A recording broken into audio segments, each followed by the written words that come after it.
Welcome to the At the Helm podcast, where we steer through everything from sports to superheroes. I'm your host, Blake Helms. Today, I'm going to be discussing one of my personal passions, the WWE. I know professional wrestling isn't everybody's thing. You know, it's a very niche interest. I don't have too many friends that like it. It's something I enjoy on my own, but I think it's an interesting thing just to hear and learn about because there's a lot more to it than just people fake fighting, which, never, ever use the F word. But it's scripted. But I personally love it. It's something I started watching when I was 8 years old, just flipping through the channels. I probably heard of John Cena and The Rock at that point, and then just first time ever tuning into Monday Night Raw. I just fell in love with it pretty quickly. And that was, that was 11 years ago now. And literally almost 11 years ago to this moment about this time, 11 years ago is when I first started watching it. Yeah, man. Yeah, everything's different. Things are different and it's the same. It's kind of crazy. I mean, it's a very interesting thing.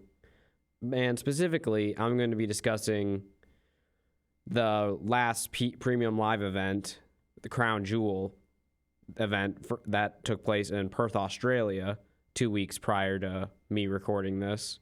And then also just things that happened on Raw and SmackDown recently that I also found interesting. So it's mostly going to be my thoughts on Crown Jewel, which... let's start off with the opening match of the night. Big Bronson Reed, the Auszilla, in his home country of Australia, in the biggest match of his career up to this point, where he goes one-on-one with the Tribal Chief, the OTC Roman Reigns, in a street fight. So no rules. Pinfall, submission, in the ring, only way to win. You can use weapons. Other people can get involved, which, spoiler alert, all the above happened there. And man, it's also interesting because most of the time when people go back to their home country, they're cheered very loudly compared to, say, Americans. And this time for Bronson Reed, it was the opposite. He got a little bit of a cheer when they announced he was from Australia. But man, the second Roman Reigns theme song hit, it was an incredible sight. Just see tens of thousands of people raising the ones to the sky in unison. You just look at the crowd. You see every single person raising the ones to acknowledge the Tribal Chief Roman Reigns. And man, Roman Reigns, he was one of my favorite wrestlers early. And he was hated by a lot of the crowd for a long time, which I never understood. And I guess I didn't even realize it because I was so young and I didn't really know what they were cheering. Maybe if I heard boos, I was assuming they were booing the other person. But oh my goodness, 2020 to now, ever since his heel turn, when he adopted the Tribal Chief persona, he is truly greatness on a different level. Roman Reigns, early on to that match, was just having fun, man. He was beating the crap out of Bronson Reed he even used a cricket bat early at one point, chased Bronson Reed through the crowd. I mean, Bronson Reed, there's a reason he's a big guy, and Roman Reigns was just toying with him the early part of this match. Very different than their one a couple months prior at Clash in Paris, where Bronson Reed dominated the majority until Roman Reigns at the end, in typical good guy fashion, did a comeback win. But man, early on, Roman was having fun with it. He was toying with Reed, and I got to one point where after he was beating up Bronson Reed, he took a mic, one of the Perth crowd, to get into it even more. And they were already pretty into it because Roman Reigns is the biggest star in wrestling today. And that's really high praise because you have Seth Rollins, you have Cody Rhodes, you have CM Punk, you have John Cena. But Roman Reigns is the guy still, despite not having the title anymore, despite not having the title for over a year and a half now. He is the undeniable number one. And yeah, like during the match, he got after on the mic, he literally said, "Perth, Australia. If you want tables, acknowledge me." And immediately everyone puts the one to the sky because, yeah, I don't know what it is about WWE crowds, but they chant "We want tables" when it's just a normal one-on-one match, for crying out loud. So when there's a match where tables are actually legal, you know they're going to chant it. And then Bronson Reed, as a typical bad guy, stopped Roman from getting it, put the table back. But yeah, that was good. Then they had a trash bin with a bunch of different stuff. I mentioned cricket bat earlier. Roman threw a rugby ball at Paul Heyman, who is Bronson Reed and the Vision's manager. Then yeah, the stop sign was used a lot, whether just to hit people in the back with it or just have people land on it. That was frequently used in fun spots. Roman dominated the majority of the match, and then it got to the point where after Reed had the momentum, Roman kicked out of a couple good moves. Roman was getting ready, setting up the spear. He was getting ready to end it. Bronson Reed rolls out of the ring. But then he positions himself perfectly for an even bigger version of the spear, where Roman is gonna run around the ring and spear him through the barricade and the timekeeper's area. And then I noticed during this that he was going kind of slow. I thought, okay, maybe it's just because, it's a bit of a tight corner. Probably just wants to make sure he gets that corner good. But then right after he gets around it, I realize why. The dog, Braun Breaker, ends up spearing him instead. Then Bronson Reed, Braun Breaker, the Bronze start beating the crap out of Roman Reigns, use the Shield's finisher, Roman's group that he came up with, to put him through the announce table. Then, the predictable thing happens once bad guy's friend, help partner comes out. Of course, the good guy is going to have someone else come out with him too, especially Roman Reigns, someone whose entire family is in the wrestling industry. And then, right on cue, Jey Uso's music hit. Him and his brother Jimmy come out, despite Roman Reigns telling them the Monday prior to specifically not come out to help him, no matter what. But then, they do anyway. They hit a lot of super kicks. I believe they hit a 1D on Braun Breaker, knocked Bronson Reed out of the ring.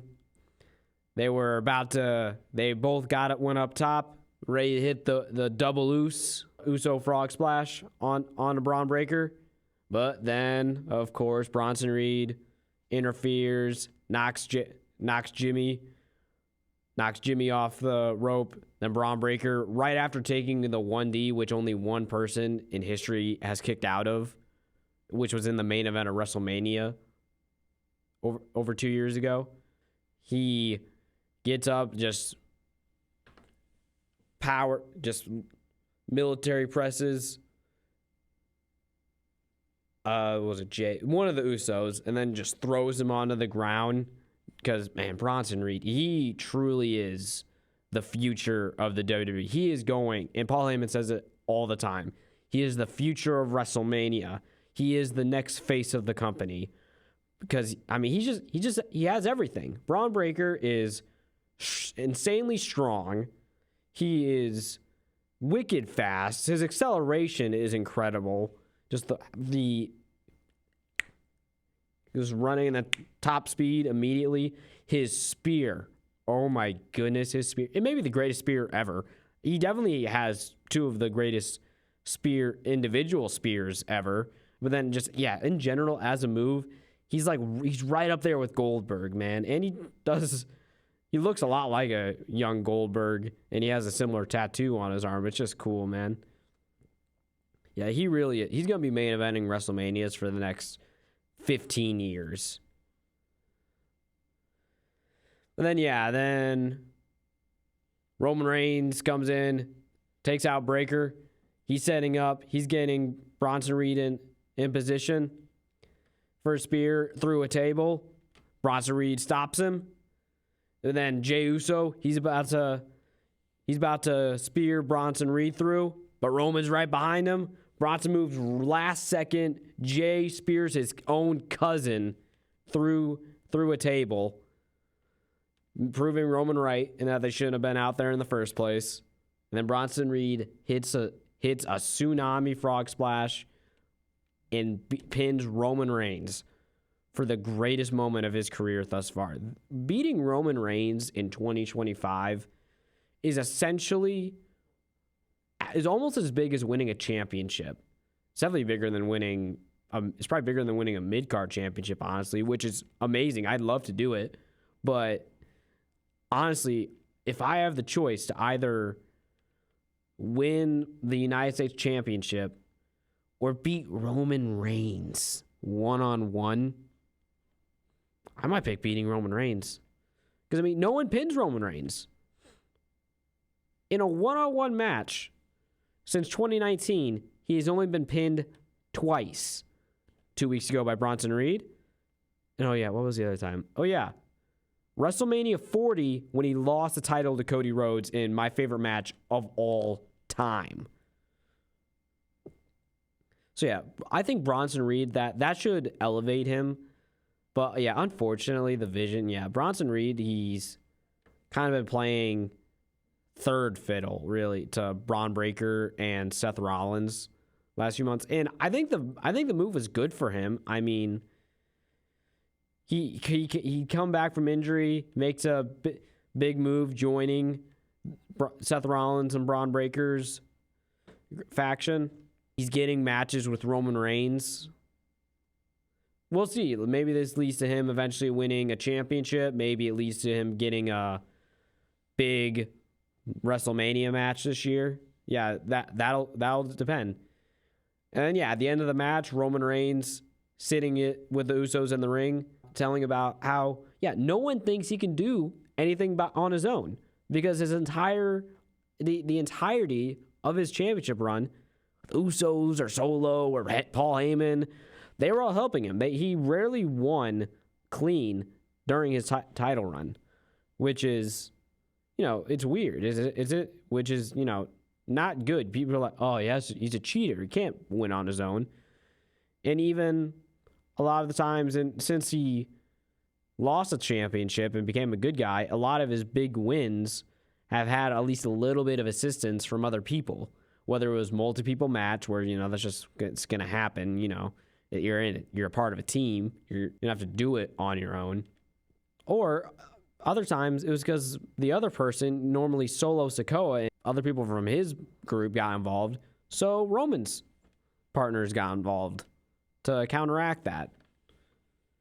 But he hasn't won a major match on his own in a while. He beat Bronson Reed a couple months ago. I wouldn't say that was a big win for him. It was a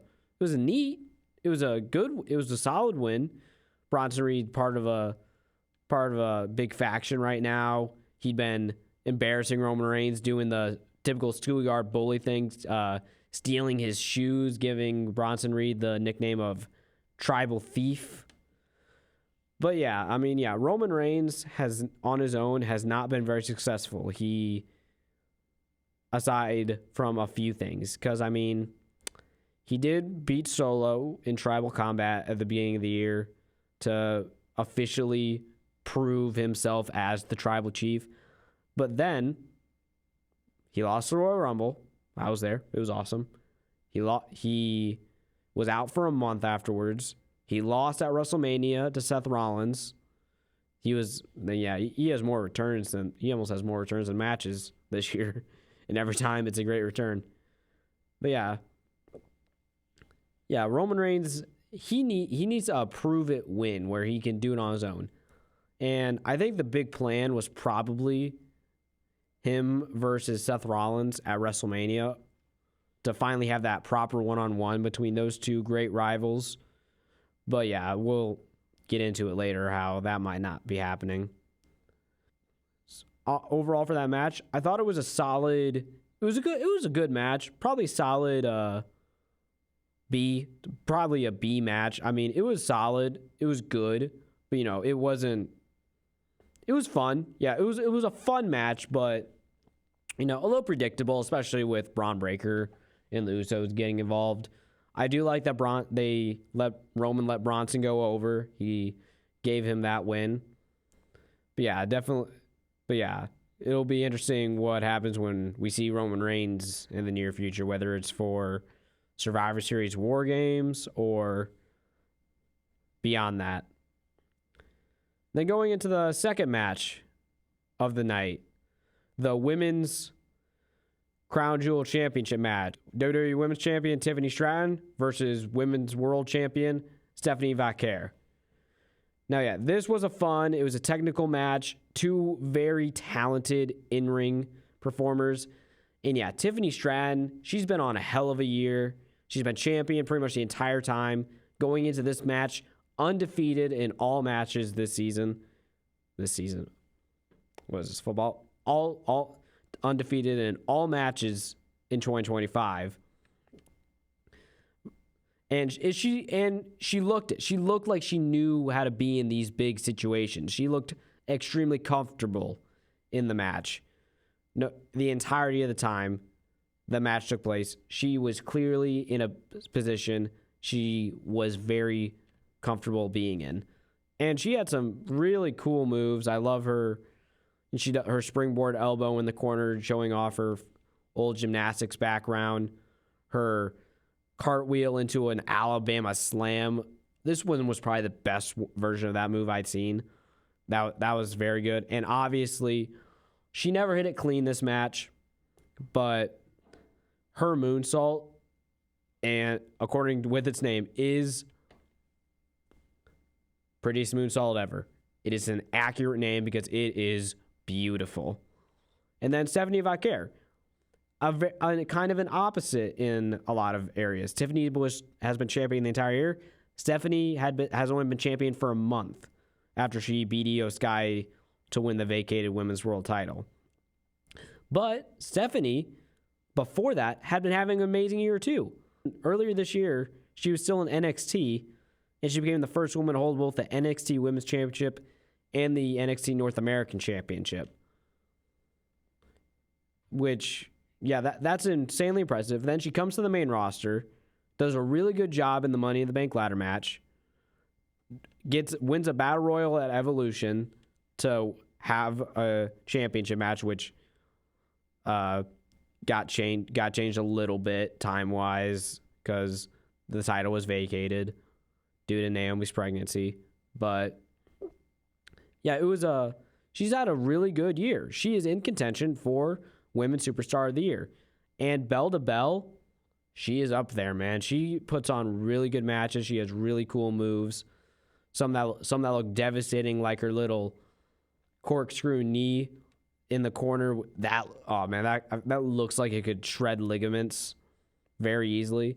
And I love her new finisher, where the finish to this match was very fun for me. I loved it. Tiffany has Stephanie set up for her moonsault. She does everything right.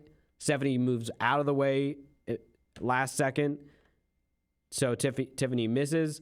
Stephanie immediately gets up on the other corner and hits her corkscrew splash, which is a really cool move.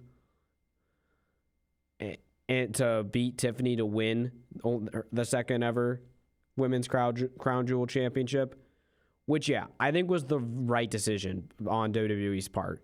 Tiffany, this win wasn't going to, I mean, it'd be a cool accolade to say she won that championship, but, you know, it wasn't one of those things where she needed to win it. She's been champion for a long time. She's proven herself to be of that caliber. Meanwhile, Stephanie, it would have really slowed her momentum to lose like that, to lose to Tiffany before she even had a proper title defense of her newly won championship. But yeah, it was a solid match. I think in ring it was better than Roman and Reed, so I think it was probably a solid B plus.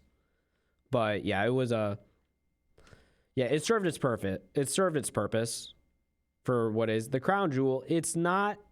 Yeah, the thing was this. Other than the fact that they're trying to make the crown jewel thing, champion versus champion, an annual thing where you win that accolade and get a personalized ring for it. The women's storyline for it didn't serve much of a purpose this year, unlike the men's. But yeah, maybe they can improve on that in the future. And man, Tiffany really needs to get some competition over on SmackDown, because I mean, it's just kind of gotten stale. Not saying the matches are bad, but she's been fighting Nia Jax pretty much all year, pretty regularly. That gets old after the third time. Jade Cargill's kind of getting old. They need Bianca Belair back immediately in that division. And then for Stephanie, she's been doing stuff against the Judgment Day recently, so perhaps Roxanne Perez, another young star in the making, who started the year in NXT. Maybe she's her first title defense. But then eventually someone like Rhea Ripley is going to have to get in that to make her title reign legitimate. And yeah, Tiffany's been struggling with also the fact that two big stars on SmackDown, the two biggest names in the women's division, Charlotte Flair and Alexa Bliss, are in the tag division exclusively right now. So that doesn't allow them to fight Tiffany for a title. And she already beat Charlotte, but Alexa probably would have been a fun feud. And I hope it is a fun feud down the line. But yeah, hopefully she gets something fresh, whether it's just a new feud that sparks a little new life into the SmackDown women's division, or maybe losing the title would shake things up, because I think Tiffany's done a great job as champion, but you know, title changes do tend to spice things up a little bit. They cause interest, they cause intrigue, or potentially a Jade Cargill heel turn. You know, she, you know, kind of we get it. And I mean, a lot of people don't like her in-ring style. I personally don't. I personally kind of like it. And I personally kind of like, because she's insanely strong. And she has some really cool moves that I like. And I thought her and Tiffany had put on a couple good matches. And from what I saw of her triple threat defense with Nia Jax involved, Jade looked really good in it. Especially that moment where I guess she got cut somewhere, eyebrow region. So she was bleeding pretty good. And yeah, when she yelled at the camera with blood streaming down her face, it was badass. It was awesome. That was an awesome moment. So I think if she kind of has that attitude about her a little bit more, especially as in a heel setting, that could make things a lot more interesting for the SmackDown division. And yeah, like I said earlier, the return of the injured Bianca Belair would also be a huge sigh of relief for that division. It'd be very warranted to get her back in that title picture. That's the women's crown jewel match, and that's kind of their standing. Didn't talk too much about the Raw division because they're still kind of finding their footing with Stephanie as champion. So yeah, once she gets her first couple defenses underway, we'll get that could be a little bit more. And they do need to book that a little bit better than they had the majority of the year, because between WrestleMania and SummerSlam, nothing really happened. Well, I should say, between WrestleMania and Evolution, nothing really happened with that title. So they need to be a little more prominent with it, especially in getting title defenses out, because that was the issue with Io's reign earlier this year. She didn't have very many title defenses. But yeah, let's move on to the match of the definitely match of the night, maybe match of the year, in AJ Styles, the phenomenal one, versus John Cena. These two had incredible chemistry together. I've known this for a long. Everybody in wrestling's known this for years, since their big trilogy of feuds, 2016 to 2017, which their SummerSlam and Royal Rumble matches, two of my favorites, two amazing ones. And yet, AJ is the guy Cena beat to become a 16-time champion, tying Ric Flair's record, which he beat this year at WrestleMania on his retirement tour. I know the retirement tour has had mixed feelings. A lot of people think WWE's kind of dropped the ball with it a lot. I personally have really enjoyed it. It's been a pleasure. Also, getting to see John Cena in person at the Royal Rumble was a tremendous pleasure. He didn't win the match, but just hearing his music and seeing him compete was a dream come true as a wrestling fan who got into it because of John Cena. And man. I think we are exactly 50 days away from his final match on December 13th at Saturday Night's Main Event. Man, that's gonna be insanely sad. WWE will never be the same without John Cena as an active competitor. So yeah, we really got to enjoy these last 4 appearances, 2 matches we've got left with him. In this match, wow. Like Triple H said, love letter to professional wrestling. These two don't miss when they're paired together. Just the entire match was fun. It was just so good. Everything. It was a finisher fest. Yes, it's a John Cena match. Of course it is. He does not go down easily. He is Super Cena, for crying out loud. It was just, everything was great about this match. There is like nothing wrong with it. No critiques. No little fiddling with it to make it a little bit better. It was perfect. Cena's entrance, the Australians' crowd reaction to him, the Australian crowd's reaction to AJ Styles, knowing he's only going to be around for just till next year. Next year is going to be AJ Styles' retirement. He's basically starting his retirement tour right now. And this was kind of the good kickoff point to it. His final match with his great rival John Cena, which the fans had been begging for. That's the reason the match happened in the first place. And it lived up to every expectation. Cena started a couple months ago, in his match with Logan Paul at Clash in Paris. He started doing the moves of some of his great rivals to pay tribute and honor them. And he's continued doing that in the last few matches. In this match, he and AJ pulled them out.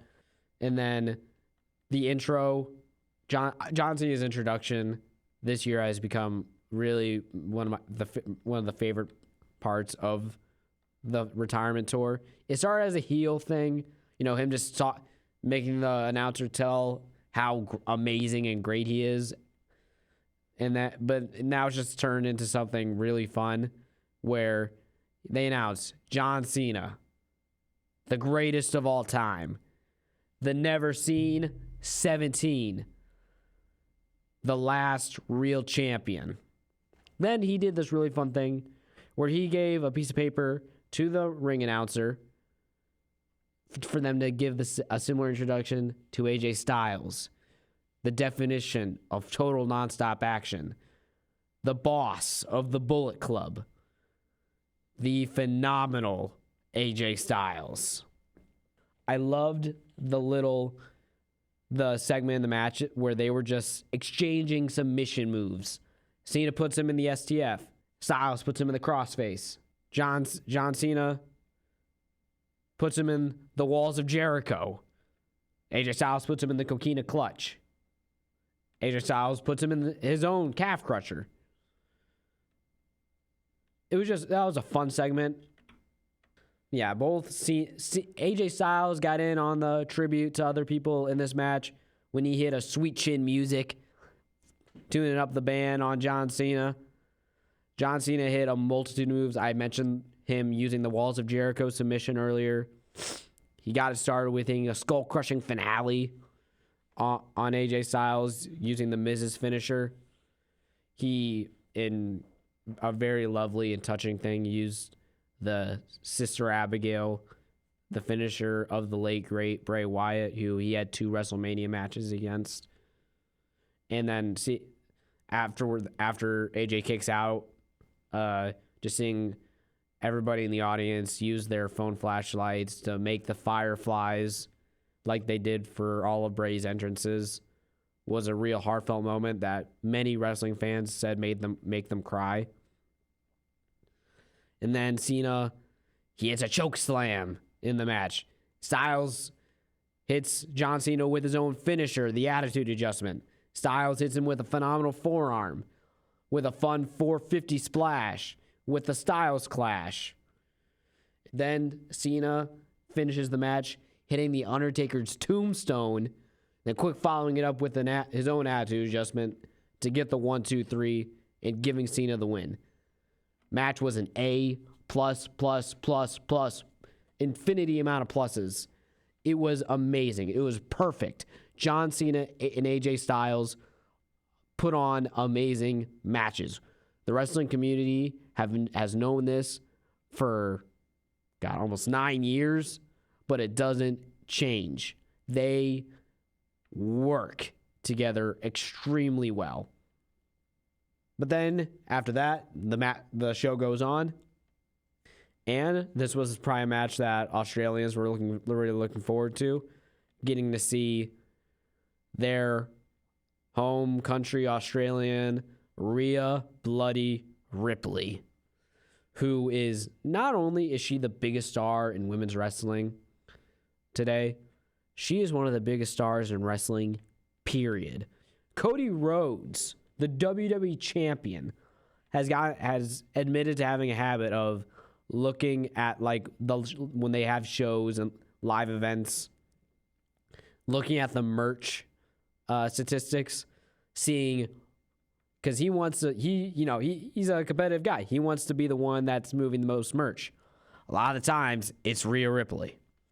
She teamed up with another phenomenal wrestler, maybe the best bell-to-bell wrestler on the planet, Io Sky, against Io's former friends, the Kabuki Warriors, Asuka and Kairi Sane, who had recently betrayed her. And yeah, man, Asuka, she has been a very toxic friend, if you can ever even use those words. Whenever someone who wasn't Kairi and her talked to Io, she's just like, get away, don't talk to her. And she's not treating Kairi very well right now, but Kairi's just kind of going on along with it at the moment. But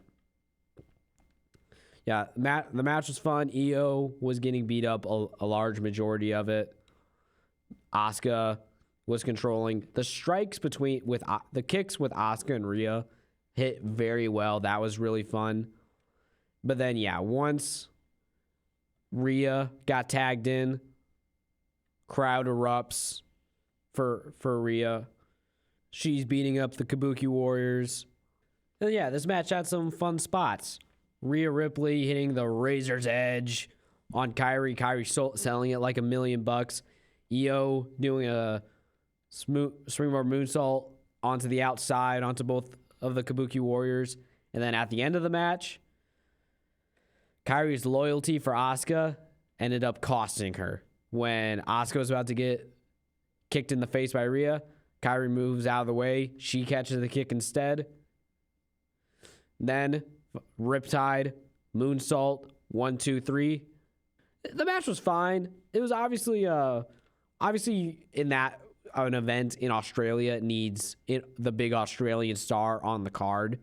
That was kind of a bit what it was. But yeah, I like Rhea and Io have tremendous chemistry together, both as teammates and especially as opponents. They have put on some of the greatest matches of this year as well when they go against each other. But yeah, I do think it's an interesting storyline with Io Sky, and I'm going to be intrigued with how it moves forward. Because like she didn't want to do this match in story, so yeah, it'll be interesting to see how that goes forward. And then we have the main event of Crown Jewel, the Men's Crown Jewel Championship match.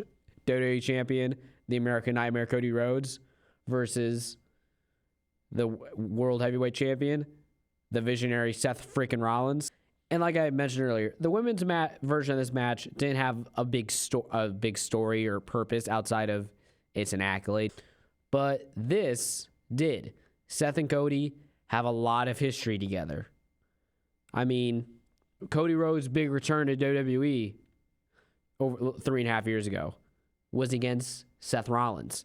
They ended up having a trilogy of really good matches that Cody Rhodes won all 3 of them. A lot of people don't win all 3 in a row. They win 2. Most time, though, big winner of the third wins 2. It's supposed to be a rubber match. But their chemistry is just really good in the ring. And that Hell in a Cell match, which was the end of their original trilogy, really made Cody Rhodes the star he was. Because it was probably the best match of that year, in my opinion. And what made it better was Cody Rhodes did that with a torn pectoral. And you can see the bruising. It was all the blackness. It was really bad. I don't know how he had to be going through an extraordinary amount of pain. Not that very few people experience. Then he went through, he finished the match, he won the match, but then obviously you're not going to wrestle consistently with that injury. He only wrestled because it was already scheduled. It happened a few days prior. It was the main event, and it couldn't get any worse. But then afterwards, he got surgery, came back at the Royal Rumble the next year, won it, fought Roman Reigns at WrestleMania, lost that one, had to climb back up the ladder, won the Royal Rumble for 2 years in a row, then finally beat Roman Reigns, finishing his story at WrestleMania, holding that title to this last WrestleMania where he lost it to John Cena, and then winning it back from Cena in a tremendous street fight match in the main event of SummerSlam.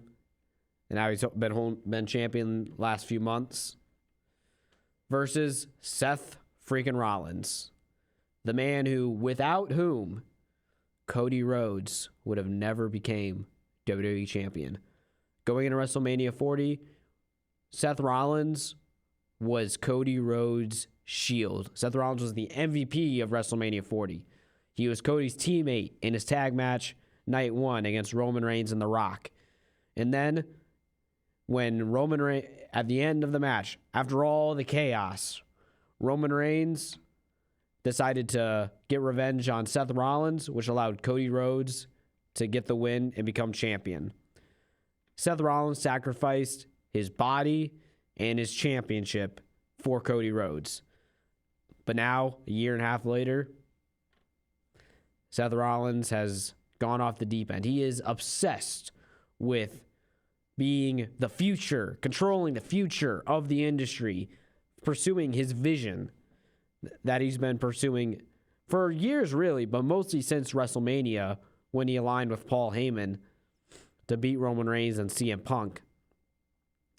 But then this year he pulled off the ruse of the century, where he faked a major knee injury, walked around in public for weeks with crutches, went on the Rich Eisen show with crutches.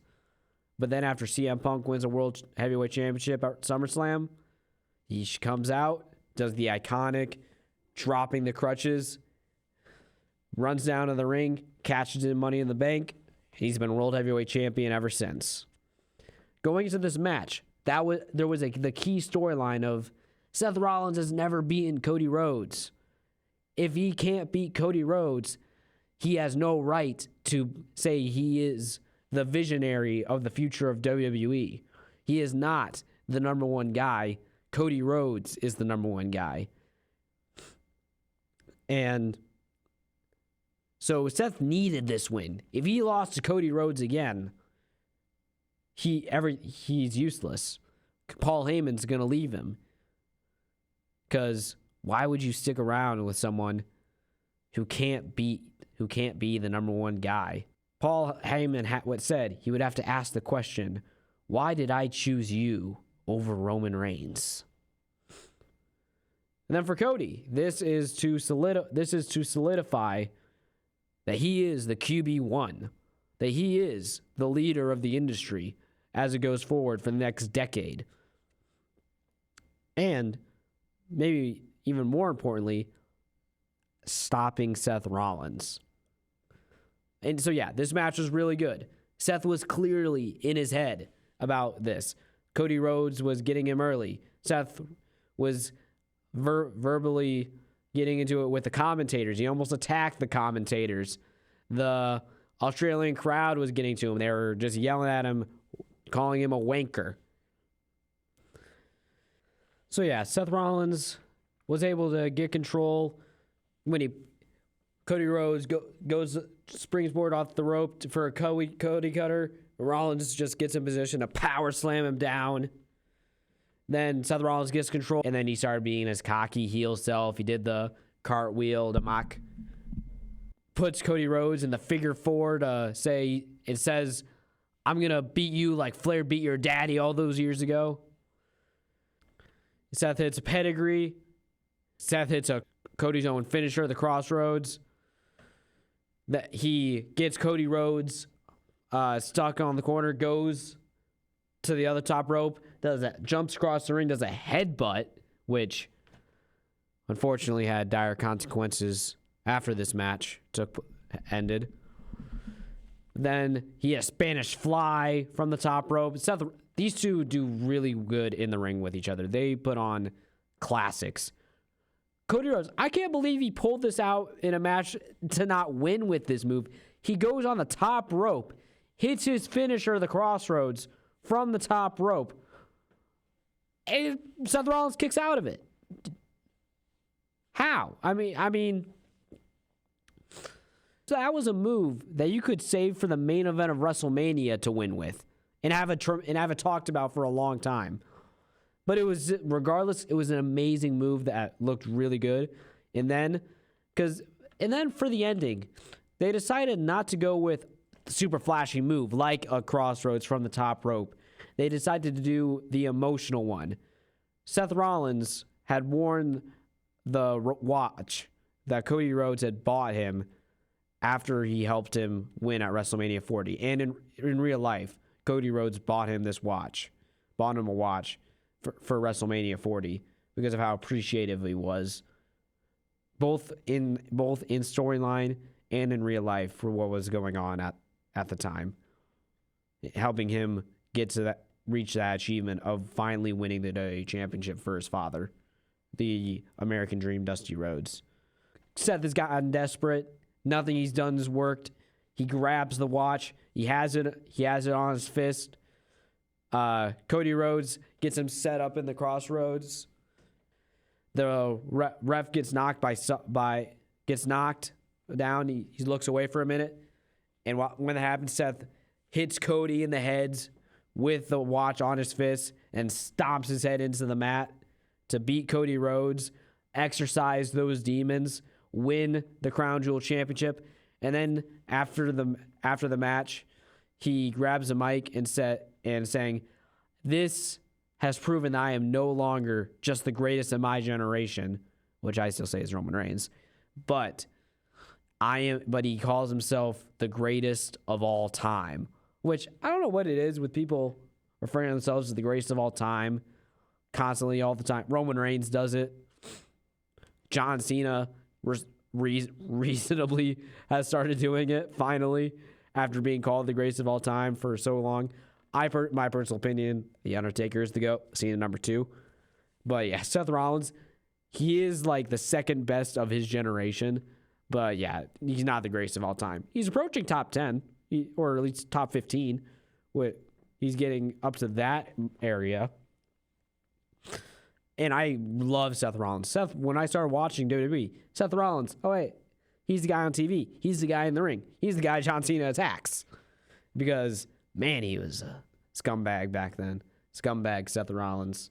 First time he had Money in the Bank. But, yeah, and then this match was really good. It was definitely an A, but unfortunately, this match had dire consequences. This match, when Seth Rollins did that headbutt, top rope, jumping across the ring headbutt, he landed on his shoulder, and it's injured him so badly that he's had to relinquish the World Heavyweight Championship. But before that could officially happen, the 2 days after Crown Jewel, there's an episode of Monday Night Raw. That episode has Seth Rollins touting how I never needed anybody, because he did win that match while cheating. He did win it on his own, which he hadn't done in a little while. He had no help from Paul Heyman, no bronze. And then he's going on how the vision is secure. We are the future of this industry.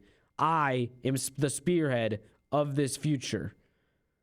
Then he turns around and Braun Breaker spears the crap out of him. He goes up to Bronson Reed, says, "You're either with him or you're with me." And then Bronson Reed attacks Seth Rollins as well. And but Ron does the same thing to Paul Heyman. Paul Heyman raises the hands of Bronson Reed and Braun Breaker, signaling that they've officially turned on Seth Rollins. He's cut out. And that's why the reason WWE is giving for his injury, not the actual headbutt move. That's what they're saying has caused him to relinquish the championship.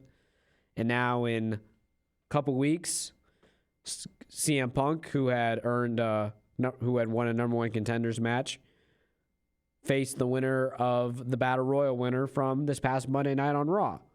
People were hoping LA Knight, possibly AJ Styles coming off his John Cena match. But nope. Just like the entire internet wrestling community wanted, the winner was Jey Uso, which I don't mind it. I do kind of hope that Punk wins. I understand Jey isn't the most exciting guy, but I mean, come on. I'm always going to like this guy a little bit. He's really good, in my opinion. And, it shouldn't just be my opinion. He's just really good. He's part of one of the greatest tag teams of all time. He's put on amazing matches, both singles and tag team. The entire W universe yeets every time he enters that ring. He was the MVP of the Roman Reigns Bloodline storyline, which was the greatest storyline in all of wrestling history, in my opinion. Yes, Sammy was a key part. It doesn't happen without Roman Reigns. But Jay's emotional acting and during that storyline was really good. It doesn't work. The storyline doesn't work without Jey Uso, as he was the first feud of Roman Reigns during that title run, and which started the whole acknowledge the tribal chief, acknowledge and the family and the bloodline family coming together, the Anoa'i family coming together to take over the industry. And yeah, Jey Uso is starting to act more like Roman Reigns. he's no longer, he doesn't care about other people. He's only looking out for himself now, which, yeah, he should be. You gotta look out. You gotta look out for yourself. You gotta smash them all. Get to the top. Jey Uso's been world champion, and then him helping other people all the time, him getting involved with business that wasn't necessarily his, is what led to him getting beat by Gunther to lose that championship. So yeah, I do think it's a mistake. It may be a mistake not to have Braun Breaker as the person to fight CM Punk, in which case I'd want Braun Breaker to be World Heavyweight Champion. But maybe this is a thing where Jey Uso and CM Punk will have their match. Possibly a Punk wins the World Heavyweight Championship. And then Braun Breaker gets his big win, taking the title off of a big star like Punk, which I think could work. I saw someone commenting it on a WWE video discussing why Braun Breaker wasn't in this match, and I think they made a good point. This is like Liv Morgan last year with the Women's World Championship. Rhea Ripley gets injured. Liv Morgan is the obvious person that should take her place. Instead, they initially give it to Becky Lynch, who holds it for a few weeks. Then Liv Morgan is her first challenger, and Liv Morgan takes it off of Becky Lynch, who is, in my opinion, the greatest women's wrestler of all time, which was big for her. And Liv Morgan was the women's wrestler of the year for 2024, in my opinion. This could be a similar thing for Braun Breaker.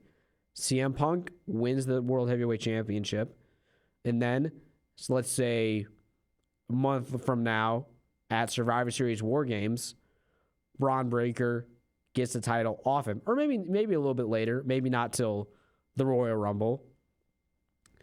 And then which could lead to a big storyline when Seth eventually comes back from his injury. If he comes back ready for WrestleMania and Braun Breaker is World Heavyweight Champion, that would be perfect. That'd be a great storyline for WrestleMania, whether Seth is winning the Royal Rumble or just the Elimination Chamber to earn that opportunity. That would be tremendous, in my opinion. Then there's one more big thing that happened in WWE that I want to discuss, and that is the return of the Mad Dragon, Ilya Dragunov, who answered Sami Zayn's United States Open Challenge in a shocking return after a year on the shelf, and then put on an absolute banger of a match. Though that was Ilya and Sami just beat the ever-living crap out of each other in that match. It was insanely good. And then shockingly, Ilya won. Ilya won the United States Championship after over a year on the shelf, injured. He comes back, is immediately a champion. This is a really good sign of WWE for establishing new, young, exciting champions, because wrestling in WWE right now is kind of an old man's game. The main event picture is mostly people at or above 40, between Cena, Punk, Cody, Seth, Roman, LA Knight, Jey Uso. They're all in that age range. Even Drew McIntyre, in that case, who is Cody Rhodes' next opponent. Oh man, Jacob Fatu's also injured right now, man. That sucks. But they were doing kind of something interesting with Carmelo Hayes with The Miz on SmackDown, building up a young star. Braun Breaker is potentially going to be World Heavyweight Champion by the end of the year. And now you have Ilya Dragunov, who is now the United States Champion. And I love it. The opening challenge for Sami Zayn the last few months has been really good, starting from when he had John Cena when he fought John Cena about a month ago. And then from what I've seen, he's put on really good matches against exciting young stars, which I think really helped Sami Zayn, because the crowd was booing him a lot after people was like, they're calling him Sammy Hogan after he won the United States Championship and beat Karrion Kross in a feud. You know, Karrion Kross was very well liked He's now no longer with the WWE.